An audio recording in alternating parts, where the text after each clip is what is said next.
చిక్కటి పాలు తీసుకొని బాగా కాచి అందులో అంత పెరుగు తోడుగా వేసి రాత్రంతా పక్కన పెట్టేస్తే ఉదయం లేచి చూసేసరికి గడ్డ పెరుగు అవుద్ది. ఆ గడ్డ పెరుగులో అన్ని నీళ్ళు పోసి బాగా చిలికి బాగా చిలికి తీస్తే వెన్నపూస వస్తుంది. ఆ వెన్నపూసే వీళ్ళు నలుగురు ఇప్పుడే తీసిన వెన్నపూస. మా నల్లబరెడ్డి ప్రసన్న కుమార్ రెడ్డి ఇంటి మీద దాడి చేసి చంపేయాలని చూసిందే కాక వైసీపీ పార్టీ మహిళల్ని దూషిస్తుందని వెన్నపూస ట్వీట్లు వేస్తున్నారు వీళ్ళు నలుగురు. అయ్యా చంద్రబాబు వెన్నపూస, మహిళల గురించి ఎలా మాట్లాడాలో నువ్వు మాకు చెప్పక్కర్లేదు వెన్నపూస.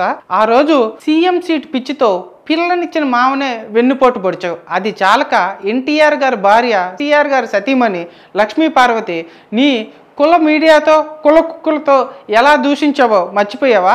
ఇప్పుడు మాకు ట్వీట్లు వేసి నువ్వు చెప్పక్కర్లేదు వెన్నపూస. బాలకృష్ణ వెన్నపూస అయితే ఆడది కనిపిస్తే చాలు కడుపన్నా చేయాలి ముద్దన్నా పెట్టాలనే బాలకృష్ణ చెప్పినప్పుడు ఇలాంటి ట్వీట్లు ఎందుకు వేయలేదు వెన్నపూస? అయ్యా లోకేష్ వెన్నపూస, నీతో రాజకీయంగా వల్లభనేని వంశీకి పడకపోతే నీ సొంత సోషల్ మీడియాతో తన భార్య మీద ట్రోల్స్ చేయించావు. నీకు ఎంత చెప్పినా పట్టించుకోలేదు. అప్పుడు వల్లభనేని వంశీ జగన్ పార్టీలోకి వెళ్ళాడు. అయినా నువ్వు వదిలిపెట్టావా? తన కూతుర్ని చిన్న పాపనైనా తన ఫొటోస్ మార్పు చేసి మళ్ళీ నువ్వు అదే విధంగా సోషల్ మీడియాలో పోస్టులు చేపిస్తూ ఉంటే ఆ బాధను తట్టుకోలేక ఆ రోజు వల్లభనేని వంశీ ఆ మాటలు అనాల్సి వచ్చింది. అవన్నీ నీ కుల మీడియాలో రాయనివ్వలేదు. కానీ వల్లభనేని వంశీ అన్న మాటలకు మాత్రం నీ కుల మీడియాలో బాగా పాపులర్ చేయించుకొని ఏడ్చి నువ్వు ఇప్పుడేమంటున్నావు?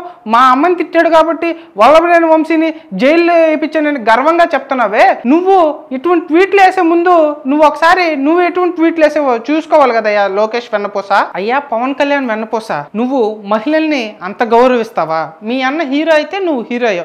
రోజా తనకి ఎలాంటి బ్యాక్గ్రౌండ్ లేదు, ఇండస్ట్రీకి వచ్చింది. నీలాంటి వాళ్ళు ఎన్ని ఇబ్బందులు పెట్టినా తట్టుకొని నిలబడి హీరోయిన్ అయింది. తర్వాత రాజకీయాల్లోకి వచ్చింది. రోజాని ఒకరోజు పబ్లిక్ మీటింగ్ లో డైమండ్ రాణి అన్నావు, గుర్తుందా పవన్ కళ్యాణ్ వెన్నపూస?